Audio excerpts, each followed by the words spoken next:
ओम शांति। आज का प्रातः क्लास है 20 अगस्त 1968। अब ये तो बच्चे अच्छी रीति समझ गए हैं कि अभी बाप आए हैं पावन बनाने का रास्ता बताने।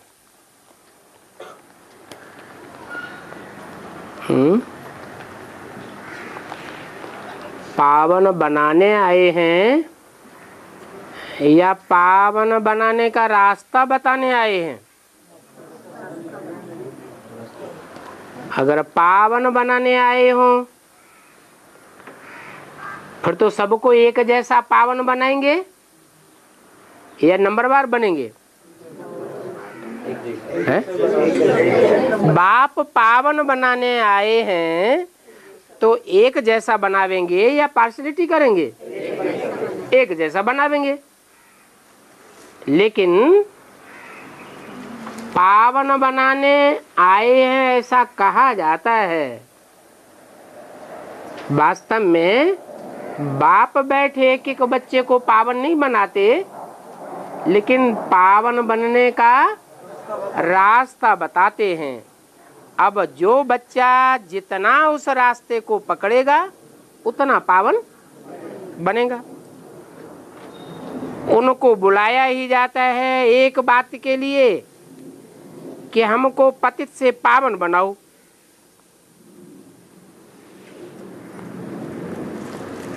उनको बुलाया जाता है। किसके तन में बैठ के बोला? ब्रह्मा के तन में बैठा है तो मुझको क्यों नहीं कहा? उनको कह के दूर क्यों कर दिया? कि वो बाप का पार्ट जो रास्ता बताता है वो भविष्य में पार्ट बजने वाला है। अभी तो ब्रह्मा के मुख से सिर्फ गीता ज्ञान सुनाता है,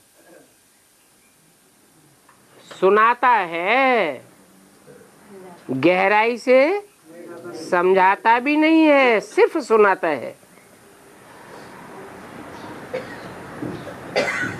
तो जो पतित पावन कहा जाता है, भक्त लोग कहते हैं पतित पावन, पतितों को पावन बनाने वाला, और भक्त लोग ही उसको बुलाते हैं कि आकर के पतितों को पावन बनाओ। तो क्या वो पावन बनाने आता है या रास्ता बताने आता है? बुलाया ही जाता है एक बात के लिए, क्योंकि पावन दुनिया पास्ट हो गई है। अभी पतित दुनिया है। पावन दुनिया कब पास्ट हुई और पास्ट हुए कितना समय हुआ ये कोई भी नहीं जानते हैं।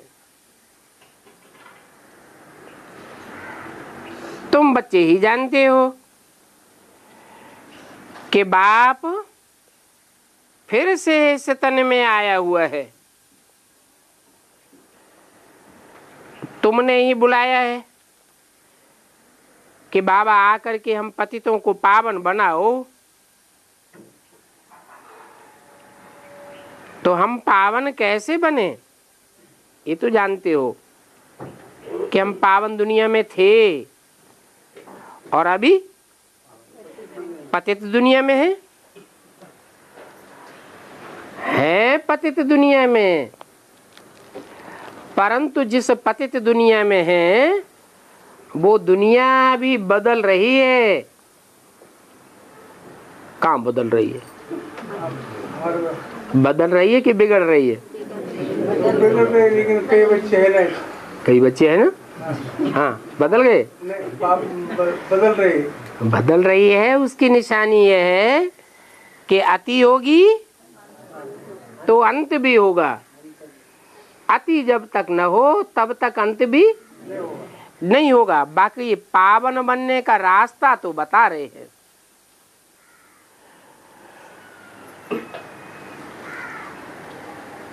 नई दुनिया की आयु कितनी है और पुरानी दुनिया की आयु कितनी है जानते कोई भी नहीं है। पक्का मकान बनाते हैं तो कहते हैं इनकी आयु इतनी होगी, कच्चा मकान बनावेंगे तो कहेंगे इनकी आयु इतनी होगी। तो समझ सकते हैं ये पक्का मकान, ये कच्चा मकान कितने वर्षों चलेगा या कितने वर्षों तक चल सकता है। और मनुष्यों को तो ये पता ही नहीं है कि ये जो सारी दुनिया एक सृष्टि रूपी मकान है इनकी आयु कितनी है। तो जरूर बाप को ही आकर के बताना पड़े। बाप कहते हैं बच्चे अभी ये पुरानी पतित दुनिया पूरी होगी, नई पावन दुनिया स्थापन हो रही है।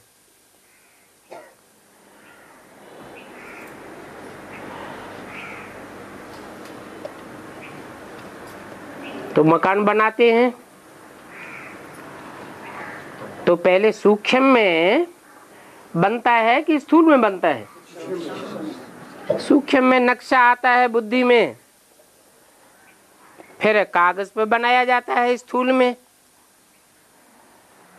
फिर वो प्लानिंग देख देख करके जो मिस्त्री लोग हैं मकान तैयार करते हैं। तो ये भी प्लानिंग आ गई। मकान का मालिक कौन हुआ है?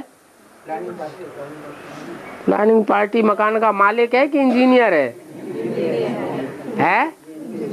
वो तो इंजीनियर है, प्लानिंग करने वाले हैं कि ऐसे ऐसे ऐसे ऐसे मकान बनाना है। उनकी बुद्धि में प्लानिंग आवेगी, उनकी बुद्धि में ये नहीं आवेगा कि नया मकान बनाया जाए। तो वो है इंस्पिरेटिंग पार्टी। मकान का मालिक मकान बनाने के लिए इंजीनियर्स को, मिस्त्रियों को, मजदूरों को इंस्पिरेट करता है। प्लानिंग करने वाले प्लानिंग करते हैं और मजदूर मिस्त्री प्रैक्टिकल में बनाते हैं।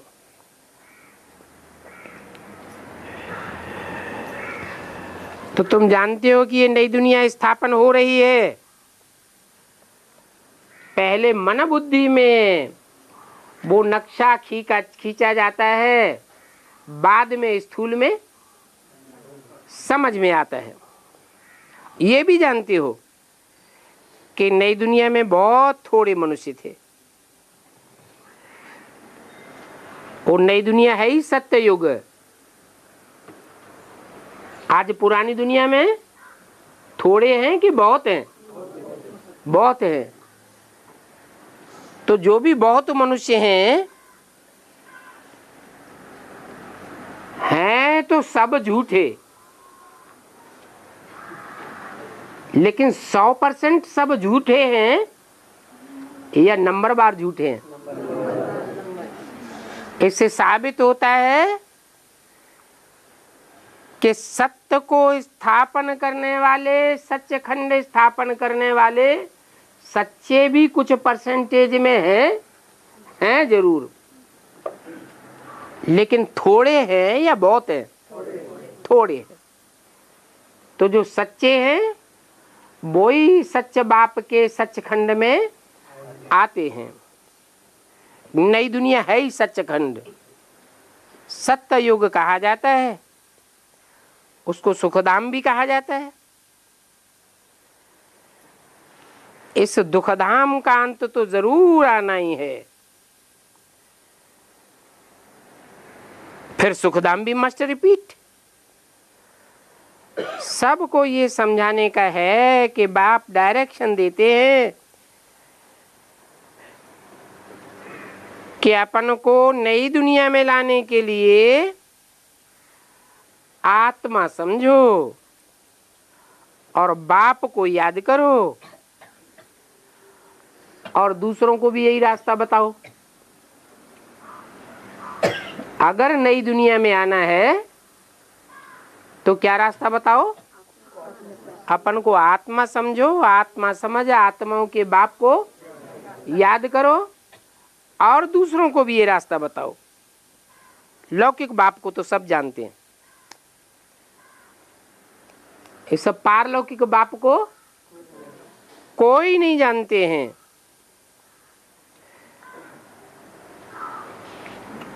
सर्वव्यापी कह देते हैं, जानने की बात ही खत्म हो जाती है। सर्व को जाना जा सकता है या एक को जाना जा सकता है? कच्छ मच्छ अवतार कह देते हैं, नहीं तो 84 लाख योनियों में भी ले जाते हैं, कण कण में व्यापक बताई देते हैं।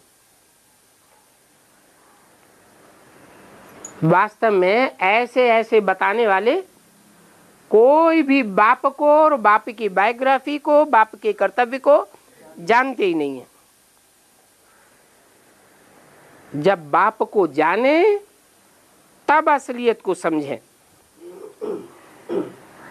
अगर ठिक्कर भीतर में परमात्मा होता तो फिर वर्षे की तो बात ही नहीं ठहरती है।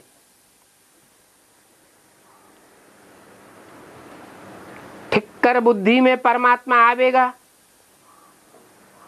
तो ठोकरें खिलावेगा या ठोकरें खिलाने से बचावेगा? ठोकरें ही खिलावेगा। भीतर बुद्धियों में आवेगा तो दीवाल बनकर के, विघ्न बनकर के खड़ा होगा और दूसरों को भी ऐसा ही बनावेगा। जो जैसा होता है वैसा दूसरों को बनाता है।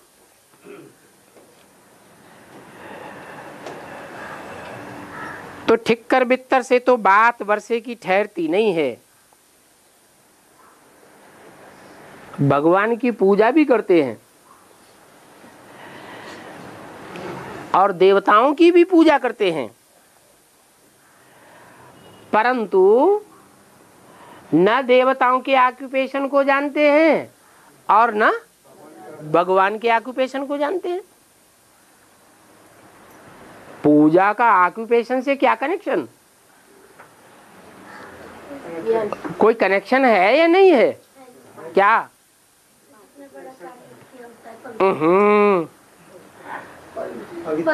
प्योरिटी का कनेक्शन है।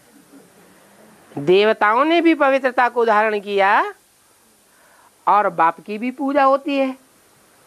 जरूर बाप ने भी प्योरिटी को धारण किया है।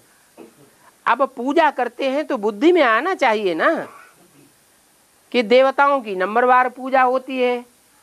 सभी देवताओं की एक जैसी पूजा तो होती नहीं है और सबसे जास्ती पूजा भगवान की होती है। तो जिस भगवान की सबसे जास्ती पूजा होती है वो कौन?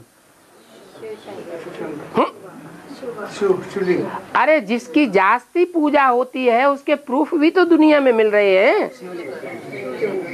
दुनिया में नग्न मूर्तियां और लिंग मूर्तियां सबसे जास्ती तादाद में मिल रही है। इससे साबित होता है कि ये दो बड़े ते बड़ी हस्तियां हैं। शिवलिंग जिसे कहा जाता है वो निराकार की यादगार है और नग्न मूर्ति के रूप में जो मिलता है वो साकार की यादगार है।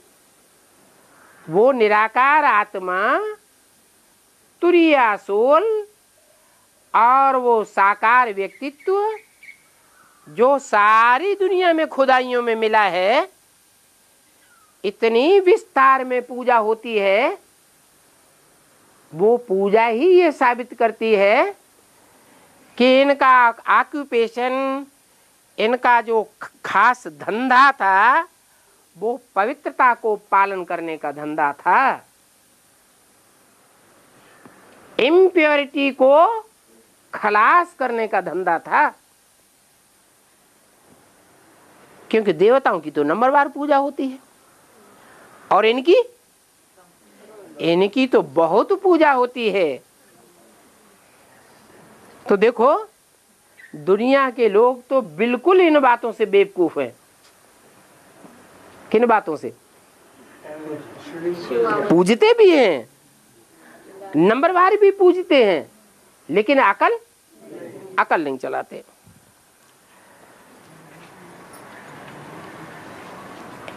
तो पहले मूल बात समझानी चाहिए।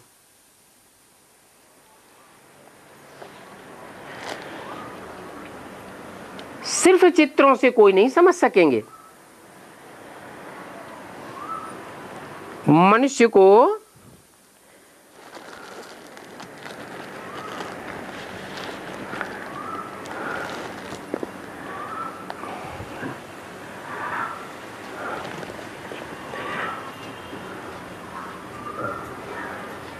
विचार न चले तो मनुष्य किस काम का?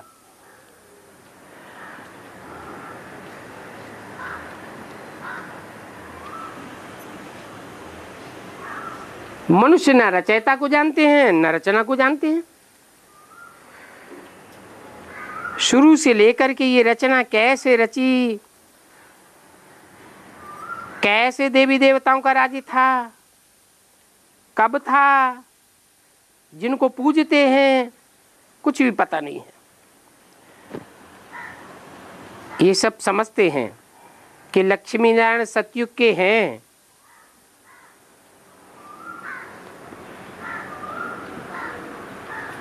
शास्त्रों में लिखा हुआ है लक्ष्मी नारायण का राज्य सतयुग में था। राम सीता आदि त्रेता की चंद्रवंशी हैं। सिर्फ इतना पता नहीं है कि कितना समय उनकी राजधानी चली। समझते हैं कि लाखों वर्ष सूर्यवंशी और लाखों वर्ष चंद्रवंशी राजधानी चली। इसको कहा जाता है अज्ञान। अभी तुम बच्चों को तो बाप ने समझाया है, तुम फिर औरों को रिपीट करते रहते हो, बाप भी रिपीट करते रहते हैं कि ऐसे ऐसे समझाओ, पैगाम दो। अगर पैगाम ही नहीं देंगे तो फिर राजधानी कैसे स्थापन होगी?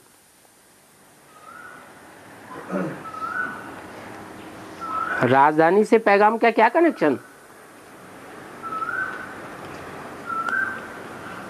जो जितना जितना पैगाम देते जावेंगे, जितने लोगों को पैगाम देंगे, वो पैगाम लेने वाले पैगाम देने वालों की राजधानी में आवेंगे जरूर। तो ऐसी राजधानी स्थापन होती है। पैगाम लेने वाले ढेरों के ढेर होंगे और देने वाले थोड़े होंगे। परंतु यहां पर बैठ जाने से तो पैगाम देने का काम नहीं हो सकता। हाँ, घर में बैठने वाले भी चाहिए, और वो तो ड्रामा अनुसार घर में बैठे ही है।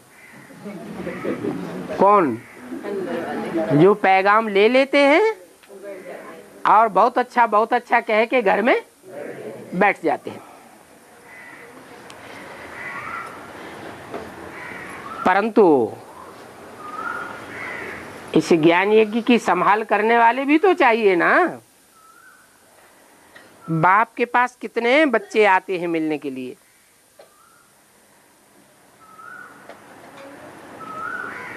क्योंकि बच्चों को शिव बाबा से ही वर्षा लेना है।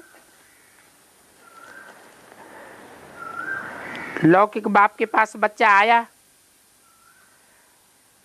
और वो समझता है कि हमने बाप के घर में जन्म लिया है, आगे चलकर हमको बाप से वर्षा लेना है।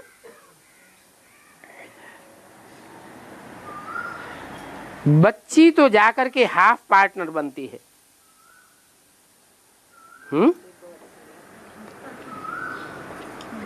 वारसदार नहीं बनती, हाफ पार्टनर बनती है। ऐसे होता है ना? कहाँ? द्वापर में नहीं होता? द्वापर में भी ऐसे होता है और कलयुग में भी। माना जब से भक्ति मार्ग चला तब से ऐसे ही परंपरा चली आई। कैसे? कि बच्चे को वर्षा मिलता है बाप का और बच्ची को बाप का वर्षा नहीं मिलता, परंतु उसको हाफ पार्टनर बना दिया जाता है। हाफ पार्टनर जाकर बनती है। तो ये परंपरा कहाँ से पड़ी? कैसे? इतना कहना तो आसान है।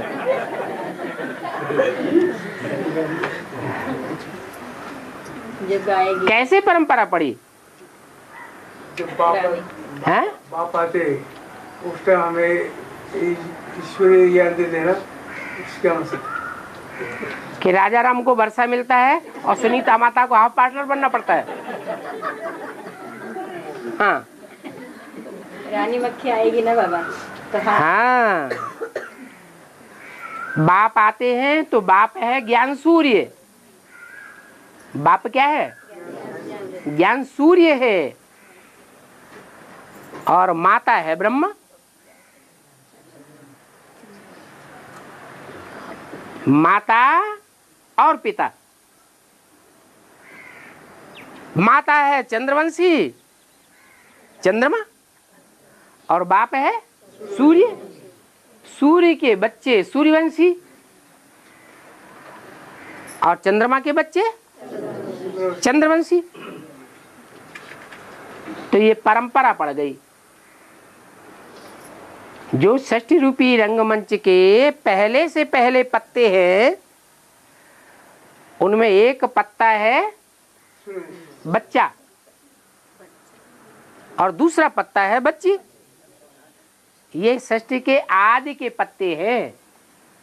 आदि से ही ये परंपरा पड़ी। क्या? संगम युग में। सतयुग में परंपरा नहीं पड़ी, संगम युग में ये परंपरा पड़ी कि बच्ची जाकर हाफ पार्टनर बनेगी और बच्चे को बाप का वर्षा मिलता है। बाकी ये तो जानते हैं कि सतयुग आदि में तो कोई मिल्कियत आदि का झगड़ा होता ही नहीं है। झगड़ा होता है काम विकार पर। और सतयुग में तो ये 5 विकार होते ही नहीं है, तो दुख का भी नाम निशान नहीं होता है। सब नष्टो मोहा होते हैं। क्या? काहे से नष्ट मोहा? अपनी देह से नष्ट मोहा। जब देह से ही नष्ट मोहा हो गए तो देह के संबंधियों से भी नष्ट मोहा हो गए। संबंधियों से नष्ट मोहा, देह से नष्ट मोहा, तो पदार्थों से भी नष्ट मोहा। इच्छा मात्रम अविद्या। तो ये समझते हैं कि वहां सतयुग में तो स्वर्ग था। क्या नाम दिया? स्वर्ग। स्व माने आत्मा, ग माने गया। कहाँ गया? आत्मिक स्थिति में गया। वो स्वर्ग तो पास्ट हो गया कि अभी है, चित्र भी है, परंतु ये ख्यालात तो अभी तुम बच्चों को ही आती है। लक्ष्मी नारायण के चित्र देखकर ये ख्यालात तुमको आती है कि इस दुनिया में कभी लक्ष्मी नारायण का राज्य सतयुग में था। बैकुंठ में कृष्ण का राज्य था। तुम जानते हो कि ये चक्र हर 5000 वर्ष बाद फिरता रहता है। आधा कल्प तो दें देवताओं का राज्य, सूर्यवंशी चंद्रवंशियों का राज्य। शास्त्रों में कोई ये थोड़ा ही लिखा हुआ है कि सूर्यवंशी चंद्रवंशी राजधानी 1250 वर्ष 12.5 वर्ष चलती है।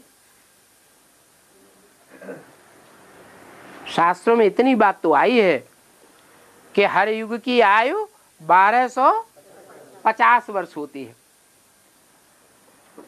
फिर पंडित विद्वान आचार्यों ने उस आयु को देवताओं की आयु से गुणा कर दिया, तो सृष्टि किया। वो कहते हैं देवताओं का एक दिन इतने इतने वर्षों के बराबर होता है। अब ऐसी तो कोई बात है नहीं। कोई भी शास्त्र में ये नहीं लिखा हुआ है कि सूर्यवंशी चंद्रवंशी राजधानी 1250 वर्ष 1250 वर्ष चली। कल अखबार में पढ़ा था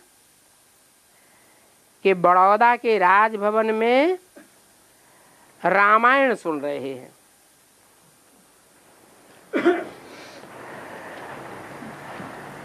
कुछ भी आफतें आती हैं तो मनुष्य भक्ति करने में लग जाते हैं कि भगवान राजी हो जाए। अब ऐसे कोई भक्ति करने से भगवान राजी हो नहीं होता है। भक्ति भावना करने से भगवान राजी होगा क्या?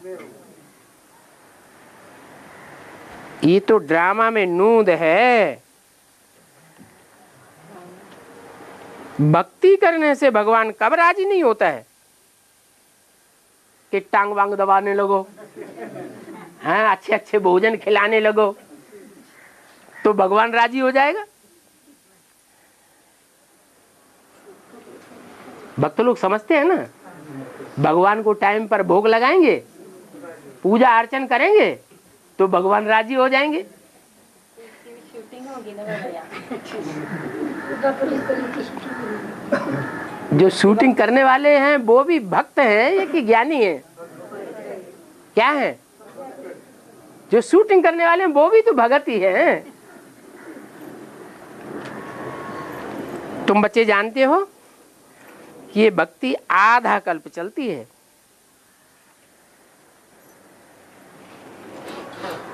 भक्ति करते करते खुद ही दुख उठाते रहते हैं। कितना तीर्थ यात्राओं में भटकते हैं, भटकते भटकते भक्ति करते करते सब पैसे खलास कर देते हैं। इन गुरुओं ने भी खूब लूट मार करके सब खलास कर दिया। सन 76 से पहले क्या हुआ है? सन 76 में विनाश होना है, विनाश होना है, विनाश होना है। ब्राह्मणों की दुनिया में क्या शूटिंग हो गई है? सब के पैसे खींच करके ले लिए। जब विनाशी होना है तो ईश्वरीय सेवा में लगा दो। किसी ने कुछ भी अपने बच्चों के लिए भी नहीं रखा। गुरुओं ने लूट मार करके सब खलास कर दिया। शूटिंग कहाँ होती है? ब्राह्मणों की संगमी की दुनिया में शूटिंग होती है।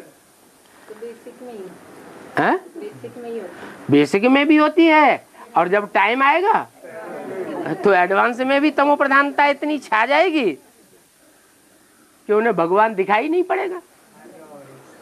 उन्हें भगवान दिखाई पड़ेगा कि उस समय देहधारी गुरु ही भगवान दिखाई पड़ेंगे। बेसिक में क्या हुआ? बेसिक में भी तो मेगा प्रोग्राम जब होने लगे, बड़े बड़े खूब पंप एंड शो होने लगा, तो भगवान का रूप दिखाई पड़ता था या देहधारी भगवान दिखाई पड़ने लगे? देहधारियों में ही भगवान दिखाई पड़ने लगा। उनको ये पता ही नहीं रहता है कि हमारा सतगुरु कौन है। पत्थर ठिक्कर कच्छ मच्छ सब में सतगुरु को समझ लेते हैं, समझते हैं कि ये भी ब्रह्मा कुमार कुमारियां निकले हैं जो कि हमसे पैसे लेते हैं, ऐसे ऐसे करते रहते हैं। अब अपोजिशन तो बहुत होता है, ये गुरु लोग भी सबसे लूटते हैं और लूट लूट करके कितने साहूकार बन जाते हैं, कितने साहूकार बन जाते हैं कि गृहस्थियों के पास जितना धन वैभव नहीं होते हैं उससे ज्यादा प्रॉपर्टी धन वैभव गुरुओं के पास मिलता है। ऐसे तो नहीं है कि कोई उन गुरुओं के फॉलोअर्स साहूकार होते हैं, होते हैं? नहीं होते। जैसे शिवानंद था, बहुत साहूकार था, सारी कारोबार उनके नाम पर चलती थी, कितने करोड़ों रुपए। तो समझते हैं कि यहां पर ये प्रजापिता ब्रह्मा कुमार कुमारियां क्या करती हैं।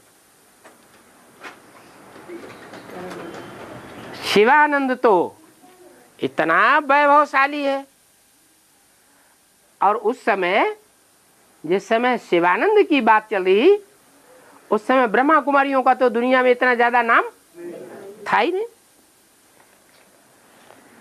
तो लोग सोचते हैं कि ज्यादा धन दौलत किसके पास है।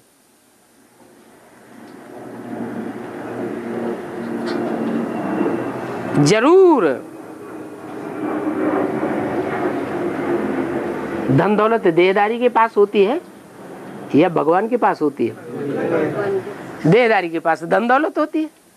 तो समझते हैं जरूर इस ब्रह्मा के पास धन दौलत होगी, शिव बाबा के पास तो कुछ भी होता ही नहीं है।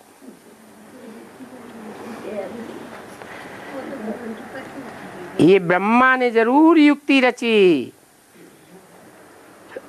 युक्ति रच करके पहले पैसे इकट्ठे किए होंगे, बस इतना लोग समझते हैं और कुछ भी नहीं समझते।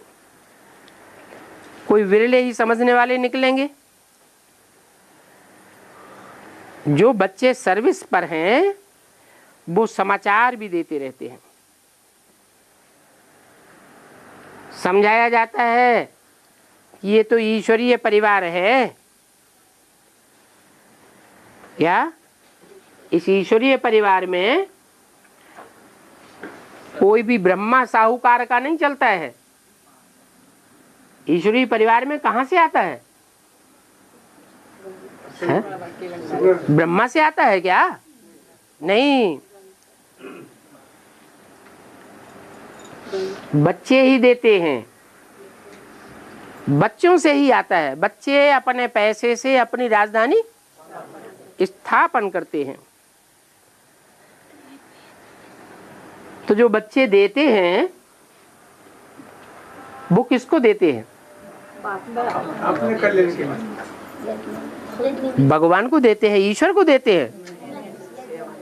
अरे ईश्वर दाता है या ईश्वर लेने वाला है? ईश्वर तो दाता है, वो लेने वाला नहीं है। यहाँ ईश्वर को कोई देते नहीं है। अगर कोई समझते हैं कि हम ईश्वर के कार्य में ईश्वर को देते हैं तो और ही अपने पैसे बर्बाद करते रहते हैं। बाबा तुम बच्चों से पूछते हैं कि तुमको कितने अथाह पैसे दिए थे, तुमको स्वर्ग का मालिक बनाया था, फिर वो सब धनमाल कहाँ चला गया? तुम इतने कंगाल कैसे बन गए? हैं? किससे पूछते हैं? हैं? बच्चों से पूछे, ब्रह्मा से नहीं पूछते हैं? ब्रह्मा कंगाल नहीं बन गए हैं? ब्रह्मा कंगाल बन गए? ब्रह्मा कंगाल बन गए? दादा लेखराज ब्रह्मा कंगाल बन गए थे आखिरी जन्म में? तो किससे पूछते हैं? प्रजापिता। हाँ, तुम बच्चों से पूछते हैं कि तुमको इतना विश्व का मालिक बनाया, सारी दुनिया की धन संपत्ति तुम्हारे चरणों में आ गई, अब आज तुम्हारा ये हाल किसने बनाया? वो सारा धनमाल तुमने कहाँ गंवाया? कैसे इतने कंगाल बन गए? जो मुझे आकर के तुमको बैगर से प्रिंस बनाना पड़ता है। अभी मैं फिर आया हुआ हूं, अभी तुम कंगाल बन गए, अभी मैं फिर आया हुआ हूं, तो तुम कितने पद्मा पदम भाग्यशाली बनते हो। तुम जो जो कदम बढ़ाते हो ईश्वरीय सेवा में, वो एक एक कदम में तुम्हारे पदम की कमाई समाई हुई है। मनुष्य तो इन बातों को कुछ भी नहीं समझते हैं। तुम जानते हो कि अब तो इस पुरानी दुनिया में यहाँ पर हमको रहना ही नहीं है, हैं? जानते हो फिर 70 साल से क्यों रहे पड़े हैं? हमको नहीं रहना है, माने हम आत्मा है, मन बुद्धि से हम इस दुनिया में नहीं रहना चाहते। कहाँ रहने का प्रैक्टिस करते हैं? या तो शांति धाम में या तो सुख धाम में रहते हैं। जानते हैं कि ये दुख धाम की दुनिया तो खलास होने वाली है। अभी मनुष्यों के पास तो ढेर के ढेर पैसे हैं इस दुनिया में, और हम तो कंगाल बने बैठे हैं। अरे बाप के इतने ढेर बच्चे बाप के सामने बैठते हैं, अपने को कंगाल समझते हैं, और ये भी समझते हैं कि हमारे मुकाबले दुनिया वालों के पास तो कितने ढेर के ढेर पैसे हैं। हाँ, ये भी जानते हैं ये ढेर के ढेर पैसे किसी के हाथ आने वाले नहीं हैं, क्योंकि अभी तो विनाश होगा और सब खलास हो जाएगा। कितने मीलों में बड़े बड़े मकान बने हुए हैं, एक एक कॉलोनी मीलों में फैली हुई है, जिनमें रहने वाले ढेर के ढेर हैं। मल्टी स्टोरीज मकान बने हुए हैं, सब खत्म हो जाएंगे। क्योंकि तुम जानते हो कि जब हमारा राज्य था तब ये और दूसरे धर्म वाले कोई भी नहीं थे। वहां पर तो अथाह धन था। तुम आगे चल करके देखते रहेंगे कि इस दुनिया में क्या क्या होता है। इनके पास तो देखो कितना सोना, कितनी चांदी, कितने नोट आदि हैं। वो सबका मशीनों से बजट निकालते रहते हैं। क्या आजकल नोटों गिनने की भी मशीन आ गई, सोना तौलने की भी मशीन आ गई, चांदी की भी मशीन आ गई। सब बजट निकालते हैं, अनाउंस करते हैं कि हमारे पास इतना बजट है, हमारे देश में इतना सोना है, हमारे देश में इतनी चांदी है।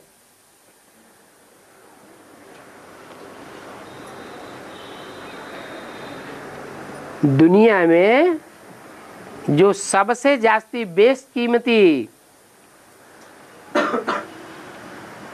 कौन सा नोट माना जाता है? डॉलर नहीं, पाउंड। इतना पाउंड है, इतने डॉलर से है,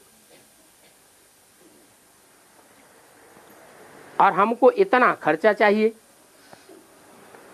सारा हिसाब निकालते हैं, और फिर बारूद पर कितना खर्चा करते हैं। खाने पीने की चीजों में ज्यादा खर्चा करते हैं कि बारूद में ज्यादा खर्चा करते हैं? कितना बारूद पर खर्चा करते हैं। जिन देशों की आमदनी उनके खर्चे के हिसाब से कुछ भी नहीं है, वो भी बारूद रखने की कितनी कोशिश करते हैं।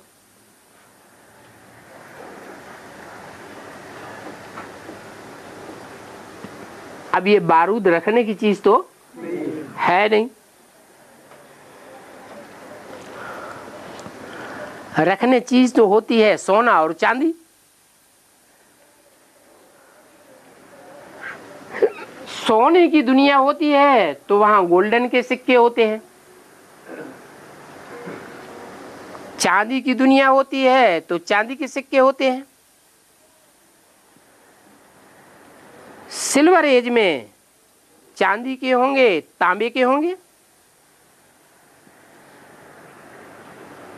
तो वहां नई दुनिया में तो अपार सोना चांदी होता है। फिर कम होते होते अभी देखो क्या निकाला है, कागज के नोट भी छोटे छोटे बनाते जाते हैं। कागज पर भी ज्यादा पैसा खर्चा नहीं करना चाहते।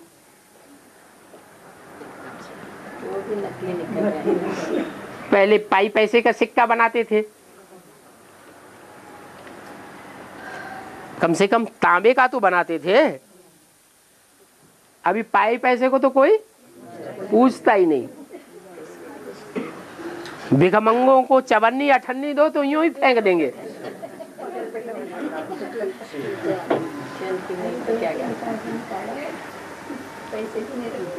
अभी ब्रह्मा बाबा के जमाने में, अंग्रेजों के जमाने में फिर भी चांदी के सिक्के चलते थे 1 रुपए के। अभी भी वो भी देखने में नहीं आते। मिट्टी के सिक्के निकाले हैं। लोहा होता है ना जो बिल्कुल सड़गल जाता है, उसे मिट्टी लोहा कहा जाता है। जैसे चांदी को जमीन पे गिराओ तो टन करके बोलेगा, और वो मिट्टी का रुपया गिराओ तो ठर करके रह जाएगा।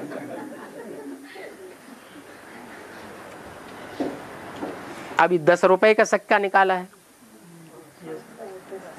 पहले सिक्का भी 1 रुपए का, अभी 10 रुपए का सिक्का भी मिट्टी का बना दिया है। कागज के नोट कितने छोटे करते जाते हैं। यहाँ इंडिया में तो गरीबी है, भारत तो कंगाल हो पड़ा। बिलायत में भी कागज के नोट निकले हैं, क्योंकि जानते हैं ये कागज तो काम की चीज है नहीं। बाकी क्या रहेगा। ये बड़ी बड़ी बिल्डिंग आदि भी तो खलास हो जाएंगी ना। इसलिए बाप कहते हैं कि मीठे मीठे बच्चों, ये जो कुछ भी इन आंखों से देखते हो वो ऐसे समझो ये कुछ भी नहीं है। ये सब क्या है? ये सब माया का पॉम्प एंड शो है। इन आंखों से जो कुछ भी देखते हो वो सब अभी दिखाई पड़ रहा है। जैसे सिनेमा में देखते हैं, अभी अभी दिखाई पड़ रहा है, अभी अभी खलास। ये शरीर भी पुराना है। अभी तुमको इस शरीर की भी सजावट करने की दरकार नहीं है। दरकार नहीं है, फिर करते तो हैं? अगर बाल वाल उड़ जाएं, कोई बीमारी हो जाती तो बाल उड़ जाते हैं ना, तो नकली बाल लगा के बैठते हैं कि नहीं बैठते हैं? तो जब बड़े बड़े महारथी ऐसा काम करेंगे शरीर की सजावट करने का, तो उनको फॉलो करने वाले शरीर की सजावट करना छोड़ देंगे क्या? नहीं। परंतु बाप तो कहते हैं कि तुमको अभी वानप्रस्थ में जाना है। क्या? वाणी से परे हो जाना है। ये शरीर तो पुराना बर्थ नाटे पैनी है, इसकी अब कोई कीमत नहीं रह गई। तुम जानते हो कि ये दुनिया ही बाकी 8 वर्ष है,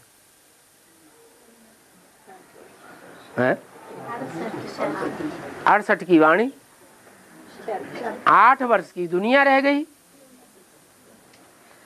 तो इस हिसाब से कब दुनिया खलास हो जाती है? 76 में दुनिया खलास हो जाती है।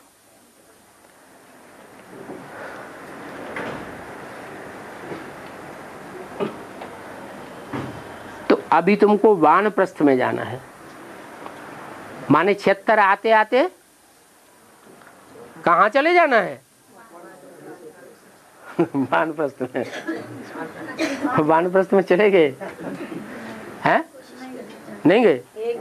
ऐसा तो नहीं। ये तो विश्वासम फलदायकम भगवान की वाणी है। ब्रह्मा की वाणी पर अगर किसी ने पक्का विश्वास कर लिया, ब्रह्मम वाक्यम जनार्दनम, ब्रह्म वाक्य है, पत्थर की लकीर है, वेदवाणी है। वेदवाणी कभी झूठी नहीं हो सकती। अगर पक्का निश्चय है, पक्का विश्वास है, तो उसको फलदायी जरूर हो जाता है। तो बताया 8 वर्ष बाकी हैं, बाकी 6-7 वर्ष भी हो जाए तो कोई ठिकाना थोड़ा ही है। ये क्या बात बोल दी? कभी भी हो सकता नहीं। ब्राह्मणों की दुनिया में कोई ऐसा भी होगा जिसके लिए 76 तो दूर की बात, ब्राह्मणों की दुनिया में रहते 1-2 साल पहले से ही जैसे हुआ न हुआ।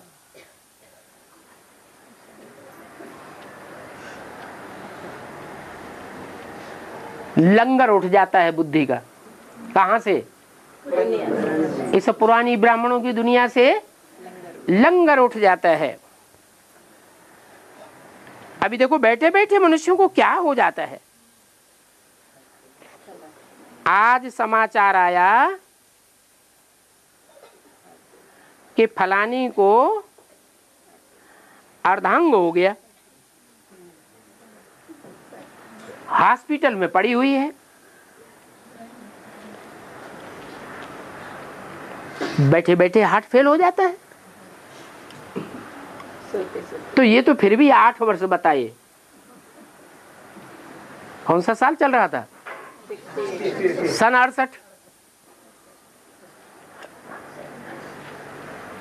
कोई ऐसे भी हो सकते हैं कि आजकल में ही बैठे बैठे हार्ट फेल हो जाए। इस पुरानी दुनिया में कोई के ऊपर भरोसा नहीं है। रास्ता क्रॉस करते करते मौत हो सकती है, कोई भरोसा थोड़ा ही है। इस दुनिया में ऐसे होता है जिस दुनिया का कोई ठिकाना नहीं है, परंतु सत्युग में तो ऐसा नहीं होता। वहां तो काया कल्पतरु समान होती है योग बल से। अभी तुम बच्चों को तो बाप मिला है, कहते हैं, बाप कहते हैं कि इस दुनिया में अब तुमको नहीं रहना है। किसको नहीं रहना? जो अपन को आत्मा समझने लगे हैं, उन बच्चों को अपनी मन बुद्धि रूपी आत्मा को इस दुनिया में रखना ही नहीं है। ये छी दुनिया है।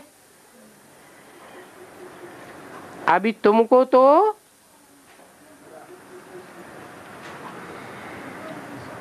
जो दुनियावी साधन है उनसे अपने शरीर का श्रृंगार नहीं करना है। क्या? हाँ?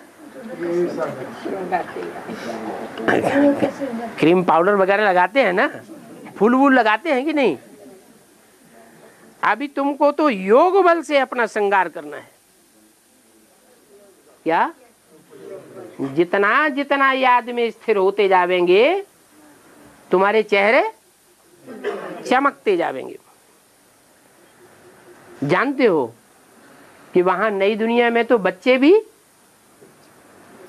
हैं योग बल से पैदा होते हैं।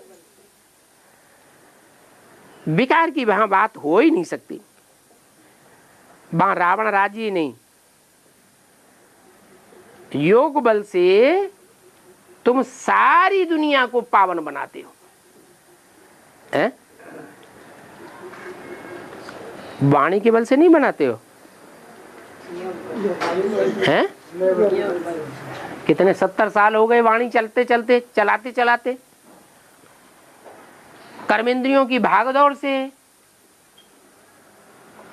दुनिया नहीं बनती। दुनिया पावन बनती है क्या भागदौड़ से? नहीं।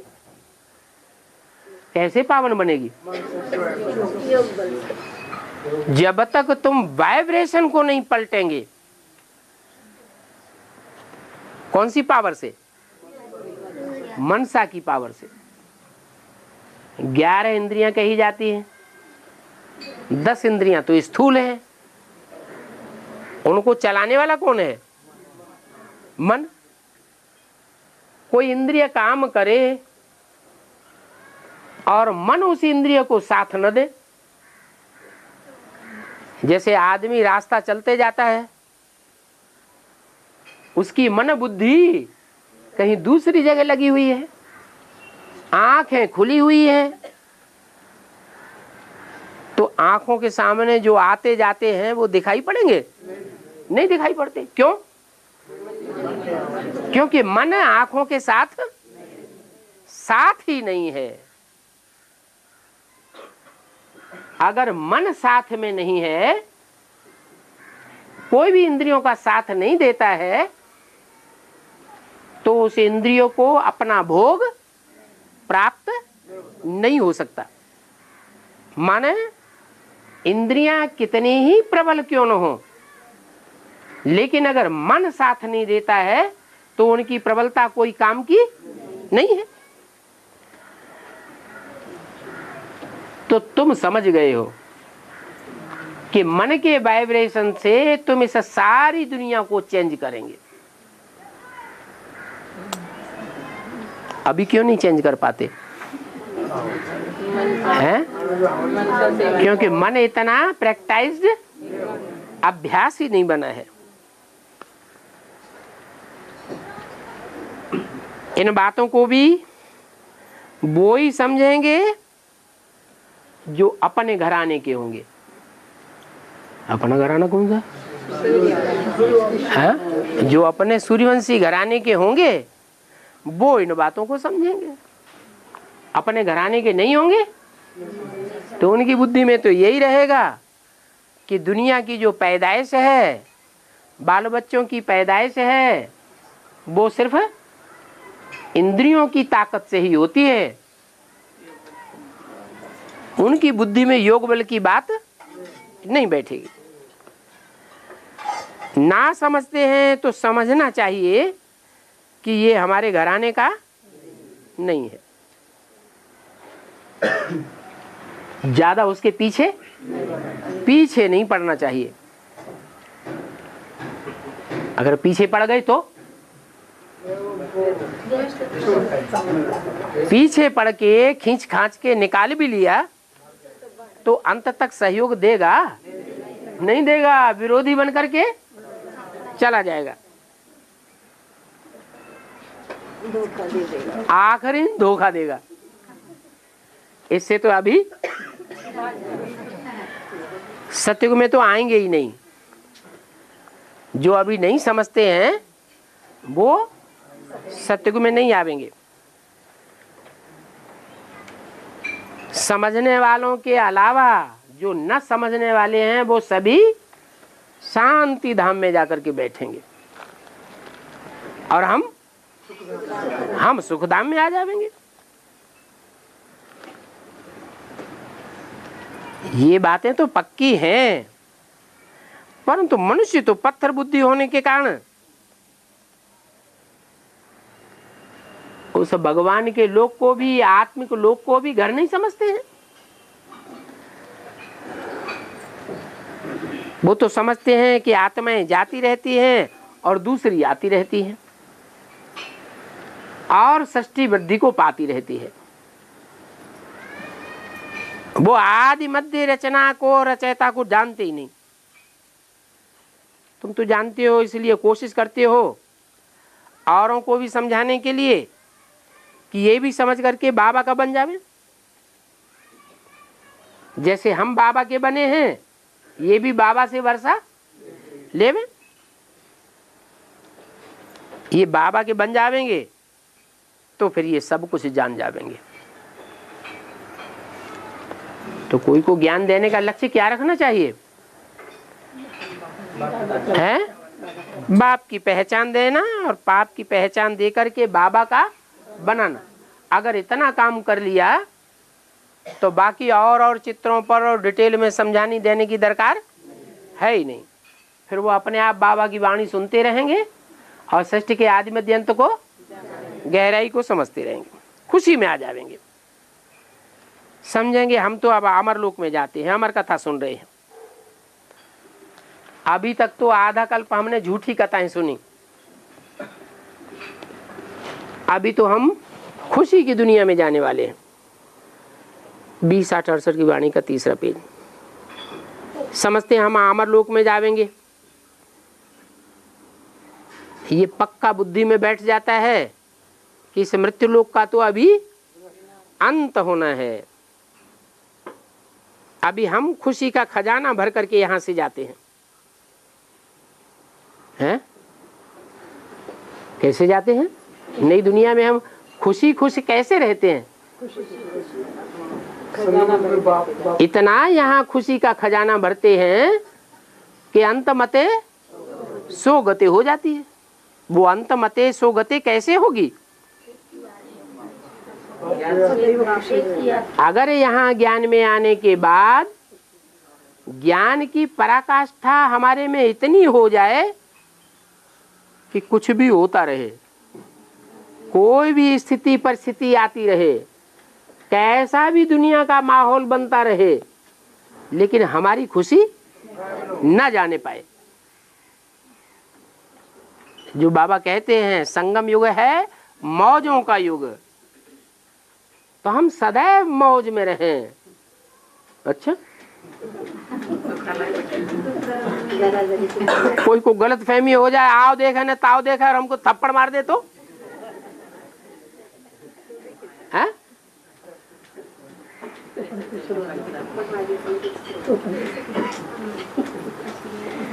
उस समय खुशी गायब होगी कि नहीं होगी? है? होगी। क्यों खुशी गायब होनी चाहिए? अरे पूर्व जन्म में हमने ऐसा कुछ किया होगा, तभी तो आप ताबड़तोड़ हमारे साथ कोई ऐसा व्यवहार करेगा। जो ज्ञानी होगा वो हल्कापन महसूस करेगा या भारीपन महसूस करेगा? हल्कापन कैसे? थप्पड़ खाए और हल्कापन, ये क्या बात हुई है? हाँ, समझेगा कि 63 जन्म का जो हिसाब किताब है, हम तो राजयोग सीख कर राजा बनने वाली आत्माएं हैं। और राजाओं ने तो कितने कितने अत्याचार किए हैं? ऐसे ऐसे अत्याचारी राजाओं ने कितना लोगों को तंग किया होगा। और अभी वही आत्मा हम राजयोग सीख रहे हैं, तो लोग हमसे हिसाब किताब लेंगे कि नहीं लेंगे? जरूर नहीं।